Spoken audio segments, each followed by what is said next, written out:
सच्ची बताओ, नीट के लिए पढ़ना तो चाहते हो लेकिन कंसिस्टेंट रहना टफ लगता है, राइट? और अगर कंसिस्टेंसी नहीं है तो चाहे कितनी भी बेस्ट बुक्स हो या फिर बेस्ट टीचर्स, रिजल्ट नहीं आता है। एक सिंपल सी बात है, कंसिस्टेंसी तब आती है जब तुम्हें अकाउंटेबिलिटी मिलती है। जब तक कोई चीज़ मैं रेगुलरली चेक नहीं कर रही हूँ ना, हम लेजी हो जाते हैं, हमारा पढ़ने का मन नहीं करता, हमारा वो काम करने का मन नहीं करता है। इसलिए मैं पर्सनली बहुत स्ट्रांगली बिलीव करती हूँ कि जो मॉक टेस्ट है वो सिर्फ इवैल्यूएशन के लिए नहीं होते, आपकी कंसिस्टेंसी को बिल्ड करने के लिए भी होते हैं। जो बच्चे वीकली या फिर 15 डेज में मॉक टेस्ट दे रहे हैं वो बेशक चाहे कम पढ़े पर कभी पढ़ना नहीं छोड़ते हैं। तो इसलिए अगर आप नीट 2026 के लिए सीरियस हो तो एक स्ट्रक्चर्ड मॉक टेस्ट सीरीज को ज़रूर फॉलो करो। सिर्फ क्लासेस करने से कुछ नहीं होगा, आपको क्लासेस के साथ साथ प्रैक्टिस भी करनी होगी। इसमें टेक्स्ट बुक पास लाइट आपकी हेल्प करेगा। ऑलमोस्ट 380 प्लस मॉक टेस्ट है नीट के with similar interface of main exam. 320 plus chapter test है, 15 प्लस प्रीवियस ईयर पेपर्स है, 1800 प्रीवियस ईयर क्वेश्चंस के साथ ही साथ आपको क्विक रिवीजन के लिए तीनों सब्जेक्ट्स के स्टडी नोट्स भी मिलते हैं, जिसमें सारे important topics and formulas covered है, जो एग्जाम से पहले आपकी रिवीजन में काफ़ी ज़्यादा हेल्प करेगा। हर टेस्ट के डिटेल सॉल्यूशन के साथ साथ आपको डिटेल एनालिसिस भी मिलेगी, जो आपकी हेल्प करेगा आपके वीक और स्ट्रॉन्ग एरियाज को आइडेंटिफाई करने में, और आप अपने वीक एरियाज पर फोकस कर पाओगे। साथ ही आप किसी भी टेस्ट को जितनी बार चाहे उतनी बार अटेम्प्ट कर सकते हो, और इससे आप अपने वीक एरियाज को इम्प्रूव कर सकते हो। तो अभी पास से लाइट सेल चल रही है 13 से 15 जनवरी तक, जिसमें टेस्ट सीरीज आपको बहुत ही कम प्राइस में मिल जाएगी। एंड अगर आप लोग मेरा कोड ANA12 यूज़ करते हो तो इससे आपको इंस्टेंट 10% डिस्काउंट और मिल जाएगा। तो अगर आप लोग सीरियस हो नीट के लिए तो ये टेस्ट सीरीज आपको एक बार ज़रूर एक्सप्लोर करनी चाहिए, और कम से कम इनकी जो फ्री टेस्ट सीरीज है उन्हें ज़रूर अटेम्प्ट करना। बिलीव मी, आपको काफ़ी ज़्यादा हेल्प मिलेगी। लिंक डिस्क्रिप्शन में आप लोग जाके चेक कर सकते हो। जितने भी बच्चे मुझसे पूछते रहते हैं कि दीदी हमें कौन सी टेस्ट सीरीज लेनी चाहिए, आप लोग ज़रूर से जाके चेक करना एक बार। चलो बात करते हैं कि कंसिस्टेंसी को कैसे बिल्ड करना है। सबसे पहली बात, कंसिस्टेंसी का मतलब ये नहीं होता कि रोज़ 10 से 12 घंटे की पढ़ाई करनी है। कंसिस्टेंसी का मतलब होता है रोज़ पढ़ाई के सर्कल में रहना। सपोज मान लो तुमने डिसाइड किया कि आज तुम्हें 6 घंटे की पढ़ाई करनी है, बट किसी रीज़न से तुम्हारी सिर्फ 2 घंटे की पढ़ाई हो पाई है। अब तुम क्या करोगे, बुक बंद करोगे और सोचोगे कि यार आज तो मैंने बहुत ही कम पढ़ा है, आज तो मेरा कुछ हो ही नहीं पाया, अब कल से पढ़ेंगे। और यहीं पे तुम्हारी कंसिस्टेंसी जो है वो टूट जाएगी। पर अगर तुम ये सोचोगे कि यार 2 घंटे भी काउंट होते हैं, तो शायद तुम्हारा दिन जो है वो वेस्ट नहीं होगा, तुम रेस में बने रहोगे और शायद तुम आगे थोड़ा सा और पढ़ लोगे, दिन को कुछ प्रोडक्टिव करने की कोशिश करोगे। कंसिस्टेंसी लाने के लिए सबसे पहली चीज़ तुम्हें क्या करनी है, अपना स्टडी स्लॉट को फिक्स करना है। तुम्हारा रोज का टारगेट चेंज हो सकता है, शेड्यूल चेंज हो सकता है, लेकिन तुम्हारा जो स्टडी स्लॉट है वो सेम रहना चाहिए। जैसे कि सपोज तुमने डिसाइड किया है कि यार 2 से 5 तो अब से मैं रोज पढ़ूंगा, उस टाइम पे मुझे ना सोना है, ना मुझे कुछ और करना है, ना मुझे फ़ोन चलाना है, उस टाइम पे तो मुझे पढ़ना है। तो चाहे मूड हो या ना हो, बस बैठ जाओ टेबल पे और पढ़ाई करना स्टार्ट कर दो। अगर तुम टेबल पे बैठ गए ना पढ़ने, तो 50% एफर्ट तो तुमने लगा दिया। अब बहुत सारे बच्चे सोचेंगे कि दीदी बैठने से कैसे पढ़ाई होगी। तो देखो, अगर तुम बैठोगे ना तो हो सकता है तुम्हारा एकदम से मन ना हो पढ़ने का, तुम नहीं पढ़ोगे। बट 2 मिनट हो गए, 5 मिनट हो गए, 10 मिनट हो गए, फिर तुम खुद सोचोगे कि यार पढ़ ही लेता हूँ। टेबल पे बैठने का मतलब ये नहीं कि बैठ के फ़ोन चला रहे हो, बैठ गए हो फ़ोन वगैरह सब साइड करके। अब तुम टेबल पे बैठे हो पढ़ाई करने, सामने तुम्हारी किताबें पड़ी है। अब तुम कब तक खाली बैठे रहोगे, कुछ है नहीं करने के लिए। 2 मिनट, 4 मिनट, 5 मिनट बाद ऐसा लगेगा कि यार पढ़ ही लेता हूँ, टाइम वेस्ट हो रहा है, क्या करूँ, कुछ है ही नहीं। तो अपने आप को ना मतलब ऐसा फील करा दो कि पढ़ाई ही करनी है, इस टाइम पे कुछ और होगा नहीं। तो खाली भी कब तक बैठोगे, एक टाइम ऐसा आएगा जब तुम खुद किताब को खोलोगे, पढ़ने बैठोगे, और वहीं से तुम्हारी कंसिस्टेंसी की शुरुआत होगी। रोज़ तुम्हें वही करना है, उतने बजे आके बैठ जाना है। धीरे धीरे तुम्हारा खुद पढ़ाई में मन आता जाएगा, कंसिस्टेंसी अपने आप डेवलप होती जाएगी।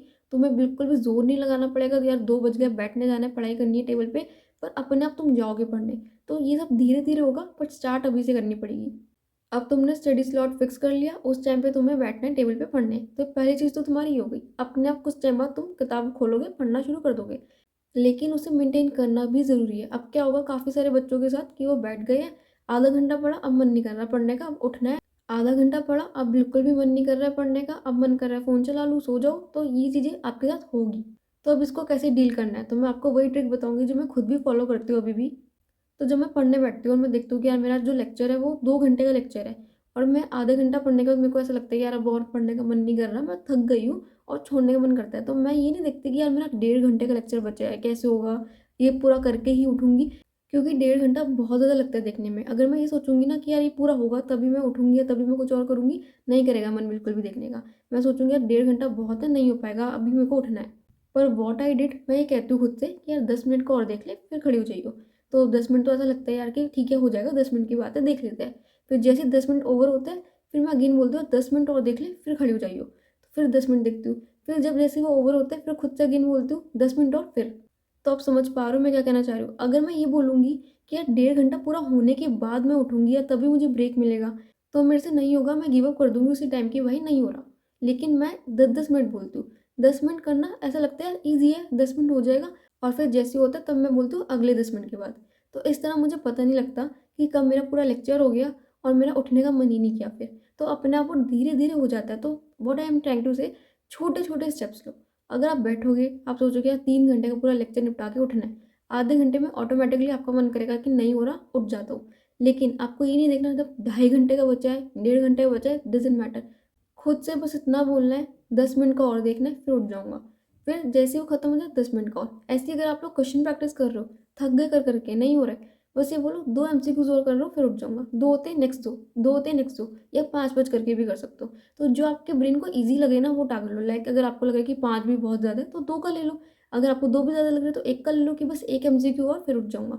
फिर एक और, तो जो टारगेट आपको ईज़ी लगता है ना कि यार इतने में तो मेरा ब्रेन बेटर रहेगा, वो टारगेट आपको लेना है। और मैं आपको गारंटी देती हूँ this will gonna work, because मैं अभी भी फॉलो करती हूँ ये चीज़ें। ऐसा नहीं होता कि कोई बच्चा बहुत कंसिस्टेंट है और कोई नहीं है। सबका मन करता है कि यार कुछ और कर लेते हैं, फ़ोन चला लेते हैं, मेरा भी बहुत मन करता है। बट वो चीज़ें अपने आप आती है और वो ऐसे नहीं आती है, आपको कुछ स्ट्रैटेजिकली करना पड़ता है। कंसिस्टेंसी तो सबके लिए इम्पोर्टेंट है अपने लेवल पे, लाइक मेरे लिए भी इम्पोर्टेंट है, आपके लिए भी इम्पोर्टेंट है और कोई ना कोई उससे डील कर ही रहा है जिसको जैसा ठीक लग रहा है। तो मैं आपको वो टिप्स दे रही हूँ जो मेरे लिए वर्क करती है और मेरे लिए वर्क करी थी उस टाइम पे भी। तो आई एम श्योर अगर आप लोग ये फॉलो करोगे ना तो कुछ तो हेल्प आपको मिलने वाली है and you will thank me later. अब कंसिस्टेंसी को बढ़ाने में एक बहुत बड़ा रोल होता है आपके मॉक टेस्ट का, जो एक पिलर की तरह एक्ट करता है। जैसे कि मैं अपनी ऑलरेडी बहुत सारी वीडियोज़ में पहले बता चुकी हूँ कि मैंने अपनी सारी प्रिपरेशन मॉक टेस्ट के थ्रू की है एंड मैंने लास्ट में भी बहुत सारे मॉक टेस्ट दिए। तो रेगुलरली मॉक टेस्ट देना एक बहुत बड़ा फैक्टर था जिसने मुझे कंसिस्टेंट रखा मेरी प्रिपरेशन में। अगर आपने डिसाइड किया है कि आपको हर संडे मॉक टेस्ट देना है तो आप कहीं न कहीं पूरे वीक में उसे रिवाइज़ करोगे। मॉक टेस्ट से पहले उसकी पढ़ाई और उसे देने के बाद उसकी एनालिसिस, अगर आप लोग इस साइकिल को फॉलो करोगे तो डेफ़िनेटली आपकी कंसिस्टेंसी जो है वो बहुत ज़्यादा बिल्ड होती जाएगी time by time. Last thing जो आप कर सकते हो कि आप एक कैलेंडर लो और रोज़ जब आप पढ़ाई करो तो उसको टिक मार्क करते जाओ। तो जब आप 3-4 दिन बाद देखोगे ना कि यार आपने 3-4 दिन तक कंसिस्टेंटली पढ़ाई करी है, तो इससे आपके अंदर एक कॉन्फिडेंस आएगा और आगे करने का। एंड यू विल थिंक यार इस चेन को मुझे टूटने नहीं देना, रोज़ मुझे टिक ही लगाना है। तो इससे आपकी जो कंसिस्टेंसी है वो बिल्ड हो जाएगी। तो अभी तक मैंने आपको बताया कि आप क्या करके अपनी कंसिस्टेंसी को बढ़ा सकते हो। अब मैं आपको बताऊँगी कि आपको क्या नहीं करना, क्योंकि वो चीज़ें आपकी कंसिस्टेंसी को ब्रेक कर सकती है। सबसे पहला कंपैरिज़न, आप अपने दोस्तों से कंपेयर करने लग जाते हो कि यार उसका तो इतना हो गया या वो इतने घंटे पढ़ रहा है, उसने इतने क्वेश्चंस करे आज।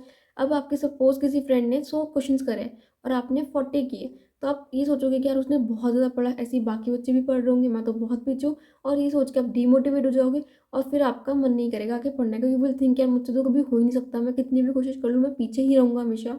एंड आपका आगे का सारा दिन बर्बाद हो जाएगा। तो इसलिए आपको बिल्कुल भी कंपेयर नहीं करना। आपको देखना कि जो 40 क्वेश्चन आपने करे ना, वो आपके लेवल पे बहुत ज़्यादा थे। लाइक आप पहले 10 भी नहीं करते थे और आज आपने 40 किए। तो आप सिर्फ़ खुद से कम्पीट करो और खुद के मॉक टेस्ट स्कोर को ट्रैक करो।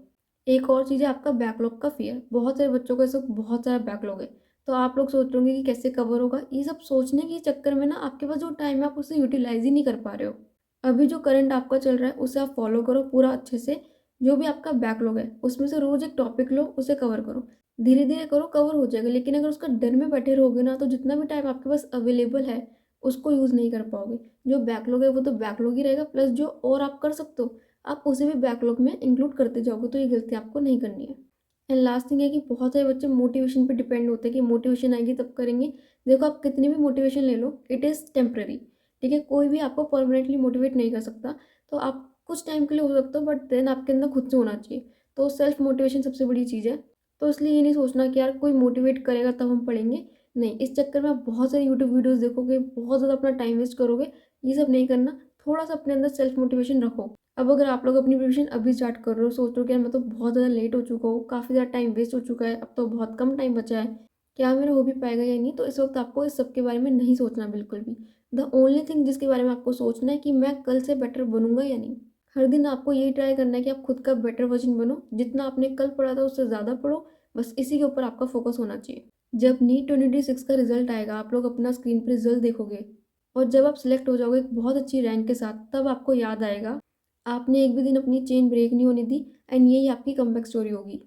तो अगर आप लोग रेडी हो सल ग्रेटेस्ट एकेडमिक कमबैक करने के लिए तो कमेंट्स में लिख कर जाना comeback 2026। So that's all for the video. अगर आपको वीडियो पसंद आई तो प्लीज़ लाइक करना, वीडियो को शेयर करना अपने दोस्तों के साथ जितना ज़्यादा कर सकते हो।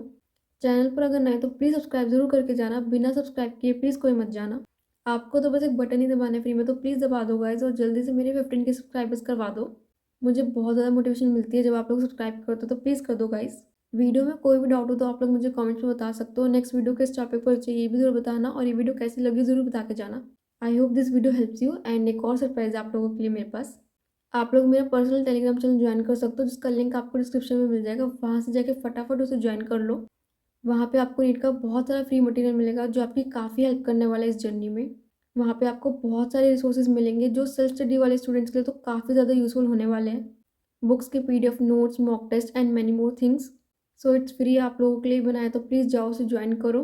Thank you so much guys for watching my video. All the best guys for NEET preparation.